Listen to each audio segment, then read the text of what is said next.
Please subscribe Ito Money Vlog.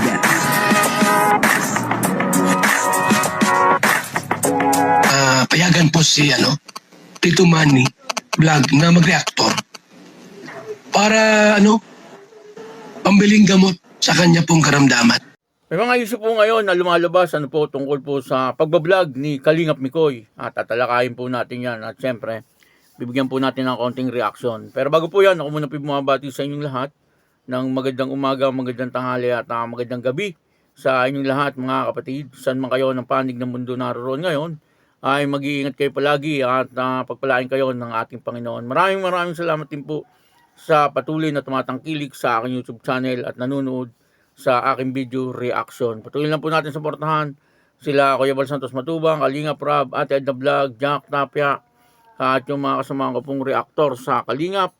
Ganun din po yung mga charity vlogger na Kalingap partner. Ito po yung video na kung saan ay may mga issue po ngayon na lumalabas at nire-reactionan ng mga ibang reactor itong tungkol sa pagbablog ni Kalingap Mikoy. Papanoorin po natin yung video at syempre bibigyan po natin yan ng konting reaction Ang kabuuan po ng video ito ay nasa YouTube channel ni Kalingap Mikoy. Ito po yung video, panoorin po natin. Papatuloy nyo lang yan. Wala naman kayong masamang intensyon kundi ang makatulong. Hindi naman nila ginagamit ang... Alam nyo, hindi naman ginagamit ng mga kaibigan ko ang Hindi naman ginagamit ng mga kaibigan ko ang ang Kalingap. Content ng Kalingap. Hindi naman nila kino-content ang Kalingap. So bakit So bakit nila sinasabing ganun? Basher niya.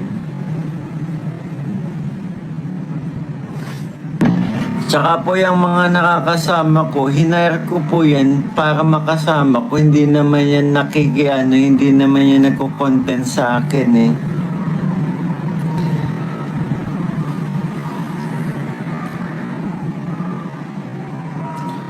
Si Papa Bull Richie, may yan eh. Siyempre, bilang editor, kailangan niyang, siya yung nagiging trabaho niya yung mag-cameraman sa akin para madali daw sa kanya. Para madali daw sa kanya ang mag-edit. And siyempre, Papa Bull iyan, hinire ko na lang din po.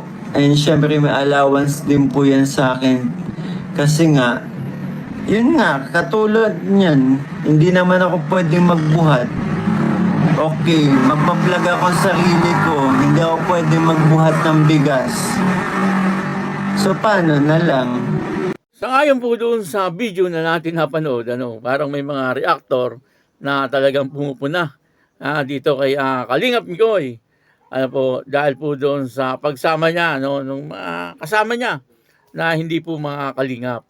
Kasi meron pong rules sa Kalingap na hindi po pwedeng makipag-collab sa hindi po Kalingap. Siguro hindi rin po alam ni Kalingap Mikoy yung rules na yon. Kaya yun, patuloy po yung gano'n na nangyayari. Pag nagbablog si Kalingap Mikoy, ay may kasama po siya, yung kanyang mga kaibigan. Kung iisipin natin, ay wala naman pong masama doon sa kanilang ginagawa. Kasi sa pagtulong din po yun eh. Yung ginagawa ni Kalingap Mikoy. Lalong-lalo na sinabi niya, hindi rin po siya makapagbuhat ng mga bigas. Kaya kailangan niya po ng alalay talaga. Para magbuhat. Nung kanyang mga pang-ayuda. Maganda. Maganda yung intention ni Kalingap Mikoy. Kaya lang, siyempre, rules po kasi yun eh. Hindi po natin pwedeng labagin yung rules.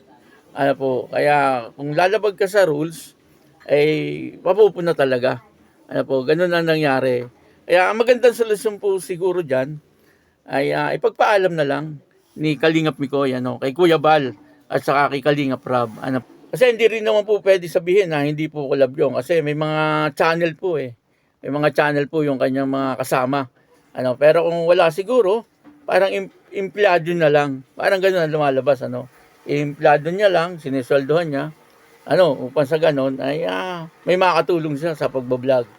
Kaya sa ngayon ay talagang nakapokus etong si Kalingap Mikoy sa pag-charity. Yun din naman po ang sabi niya, ngayong January ay talagang ngayong 2026 ay talagang magpo-focus po siya sa pag-charity. Kaya siguro naghanap ng magiging katulong etong si Kalingap Mikoy. At yun na nga, yung kanyang mga kaibigan ang ginawa niyang kasama.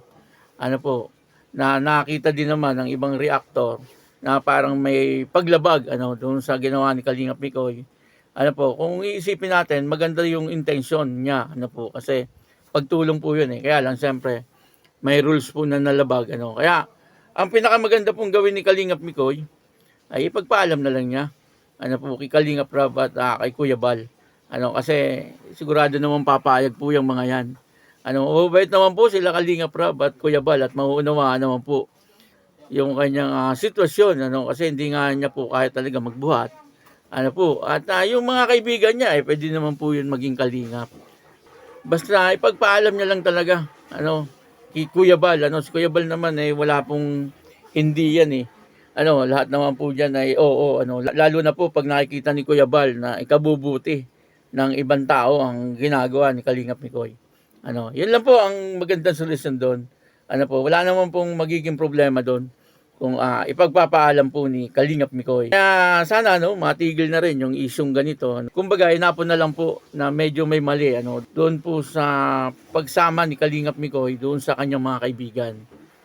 Pero ang intention naman po dito ng ibang mga reactor at upang sa ganun ay maging maayos yung pagbablog ni Kalingap Mikoy. Kapag ipagpaalam na niya kila Kuya Bal, di okay na. Tuloy-tuloy na. Wala nang magiging problema. Ganun lang 'yon. Kaya yun, sana ay may pagpaalam kaagad ni Kalingap Mikoy upang sa ganun ay hindi maantala yung kanyang pagbablog kasi yung kanyang mga kaibigan ay malaki din ang naitutulong sa kanya. Pero siyempre kasama niya yung mga tatangkilik din po doon sa kanyang mga kaibigan ay mga kalingap din po. Yun po yun kaya dapat hanggat maaga ay maayos na. Nasa ganun, pati yung kanyang mga kaibigan ay tuloy-tuloy na at maging kalingap na din. Pero ang lahat po ng yan ay depende kay Kuya Bal. Si Kuya Bal po ang makakapag-desisyon ng lahat ng yan. Etong akin ay opinion ko lang po ito. Ayun, maraming salamat po sa inyong lahat at ako po si Tito Manny Vlog na nagsasabing God bless you all. Diyos mabalos.